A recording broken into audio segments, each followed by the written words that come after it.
Okie dokes, folks. So, a big topic of discussion that I'll be talking about now, and I'll be talking about in the future too, is the top 10 biggest sports moments in Bostonian history, which I think is actually really cool. Definitely taking a big, throwback in time, because obviously, Boston has a huge sports history, going back to essentially, the 1800s. Because obviously baseball was such a huge deal here in Massachusetts, and actually, Ted Williams actually hit his first home run as a member of the Red Sox organization at a college baseball field, right, like literally 10 minutes away from where I live.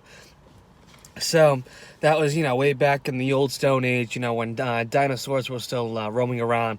So it's really cool. And then obviously, the Red Sox, played out in Boston, essentially ever since they began. Okay, and Fenway Park was built in the early 1900s. And then as soon as the Red Sox moved into their the stadium, I think it was 1910 or 1911 or something like that when the Red Sox first started using Fenway Park. And it's really neat to see, the old pictures of Fenway Park the way it was then when they first built it.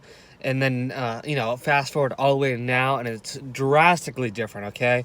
It's like night and day. It's just so immensely and insanely different. And it's so cool, because I used the pictures back then were essentially black and white pictures. So it's to go from that to now where we have colored pictures. It's cool. It's really cool. It's just awesome. I thoroughly enjoy looking into that history stuff. But so yesterday I made the video about some of the NFL regulations, obviously regarding the helmets and what they're going to do with the COVID-19, regarding blocking the player's mask. And then I moved into what I arguably think is the main, sports moment in Boston history, where I think it's actually incredibly important, and I think it's the biggest moment as well. But I also kind of want to do the opposite side to that, okay? I essentially want to do a series that kind of takes some of the sites in Boston and, that are not really that great, okay? So I'm kind of doing a 50-50 split here.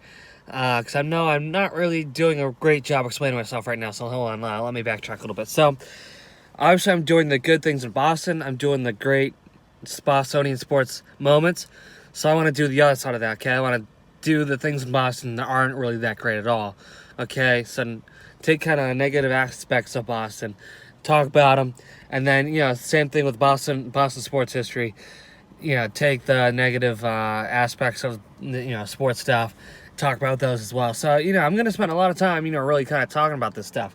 And honestly, I'm kind of excited about it. It's going to be fun. Because obviously I got to talk about that 50-50 split, both sides of the spectrum. And who doesn't love talking about great stuff as well as negative stuff? You know what I mean? Like there's, it's going to be great. It's going to be fun. So, the thing I'm going to talk about today that has been honestly quite a major issue in Boston for such a long period of time, and it's only getting worse, is the Boston subway station, okay? So us Bostonians call the subway station, or the subway line, the T, okay? Just the letter T, the T. Because if we call it the subway, people will think about the restaurant, Subway, like the fast food restaurant, Subway, okay? Where you go in, they make your sub, you pay for it, and you leave, you eat it, okay? So if I hear you calling the T the Subway, I will be livid, okay? You're clearly not from Boston, you're clearly not from, the area, you're not Bostonian, so get the hell out. Never call it the Subway. That's like one of the 7 deadly sins. It's not the Subway. Subway is Subway. The T is the T. There's a major difference because one's a restaurant and one's a mode of transportation. So get it right, okay? So now that we have that cleared up, let's keep moving forward, okay? So, on the T, it's actually a huge transportation system. Okay, they have several stops multiple like different lines, right? They have the green line, the blue line, the yellow line, all that, right? So you can get to literally anywhere in the city, which is great. You could go from the suburbs of Boston to anywhere throughout the city, which is great. You can get to basically all of the sports arenas, like the TD Garden for the Boston Bruins and Boston Celtics. You can figure out the way to get to Gillette Stadium from a certain station, and then you can get to Fenway Park too. Fenway Park has 2 stops you can go to. They have the Kenmore Station. Hold on. No, sorry. They have the Fenway Station, right, which is definitely a little bit of a hike from the actual ballpark itself, since due to the fact that the part of Boston that Fenway Park is in is definitely a highly populated area. It's a very dense area. There's a lot of buildings, a lot of people. It's a very, very compact area. Okay. And so when they finally decided to put the T station where it is now, they kind of stuffed it into kind of like the back corner of the area. So it's definitely a little bit of it's about a mile or so walk, mile and a half walk from the stadium. So there's that station, and then if you go to the next station called Kenmore Square, that's the one I've been going to. I think it's great. It's a much shorter walk. Okay, and it's actually it's a really neat spot because when you get off the T, you ride the train. That's why they call it the T. You get off the thing, and you walk up the stairs, and as soon as you walk out onto the sidewalk, there's like that building that has the famous light up Citgo sign right there. So that's really the moment like, hey, I'm here at Fenway. I'm here to catch a Red Sox game. It's party time. It's gonna be a great day, right? It's gonna be absolutely incredible. And so you walk, as soon as you walk up to the sidewalk, you see that sign. You take a left. You walk a little bit, okay.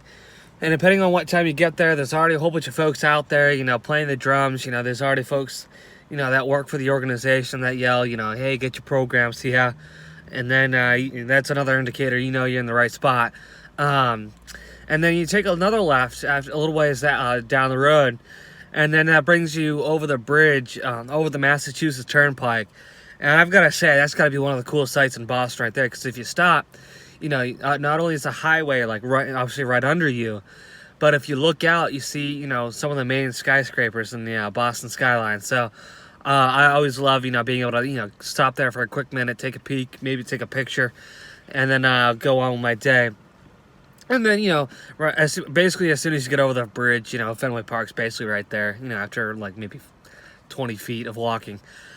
But the issue I have with the T though is that every time you ride every time you ride on the T, it sounds like it's gonna blow up or fall off the rail. Okay, and actually over the winter, there's actually a lot of issues with the T, derailing, totally like disconnecting from the tracks, essentially flipping over. And it's like, you gotta be kidding me. We're in freaking Boston, Massachusetts. A ton of people from around the globe are constantly coming in and out of the city, literally every day, out of the airport. And you're telling me, our T system is like derailing all the time. And it's crazy, okay? And this thing is like annoying as hell because it's constantly like, squeaking, and it's terrible, okay? And I rely heavily on the T system because a lot of times last summer I went out to the city to work and obviously go to Red Sox games, and this is the only mode of transportation I'm going to take because they clearly can't get the roadway and the highway system figured out because driving through the city is like a pain and a half. It's like I refuse to drive in the city of Boston, Massachusetts, okay? Because the roadways are constantly jammed. Okay, so you can't even drive anywhere because there's a billion other drivers out there. Okay, nobody knows how to drive either, so you clearly don't, want to put your life at risk. And I know I don't want to put my life at risk. Okay, and then once you get into the main city, there's pedestrians every which way you look, and they clearly no idea have They clearly, it drives me nuts, okay? They clearly have no idea what the hell they are doing, okay? Okay, they have designated areas called crosswalks, people, okay? Crosswalks are where you press a button on a pole that lets you know when you can walk, okay? Because it sends an alert to the traffic lights to go red. So it gives you like 30 seconds or so, or a minute or whatever, to walk across the road. So it's like giving you all the attention, okay? So you go to this crosswalk, you press the button, and when it lets you know to cross, the road, guess what you do? You cross the road. And bingo, game over. You don't have to worry about getting hit. Okay? I don't have to worry about hitting you. All is well. We both can go on our day. But guess what? These freaking people don't know what the hell that stands for. Okay? And these people are running all over the road like it's nothing. Okay? A big spot that I go to in Boston is Harvard Square. Okay? Not only, for obviously Harvard, but, there's a lot of history in that area. One of my favorite restaurants is out that way. And it's crazy how people do not know how to pay attention, okay?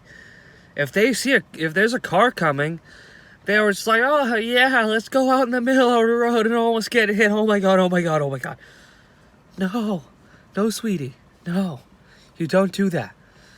So, needless to say, I want to take the T, but the T is literally the most unreliable train system in literally the history of mankind, okay? It literally is the worst thing ever. It's terrible, it's awful, it's miserable, it's the worst, okay? I literally feel like my life is in jeopardy every time I take the T, okay? And what pisses me off even more is that a lot of our governors, a lot of the mayors in Boston for the last 20 years have been saying, I am going to fix the T. I am going to fix the T stations. I am going to fix the trains, lines. So that way we have the best T system in the world. Bunch of BS right there, okay? Whole bunch of those bloody politicians keeping promises they clearly can't keep, because the T clearly has been getting worse before it's getting a tiny bit better, okay? And even to make it even worse, these subway stations are gross, absolutely disgusting. It's like, hey, do you think I really have to grow up in 1722? Come on, give me a break. It's 2020. Okay?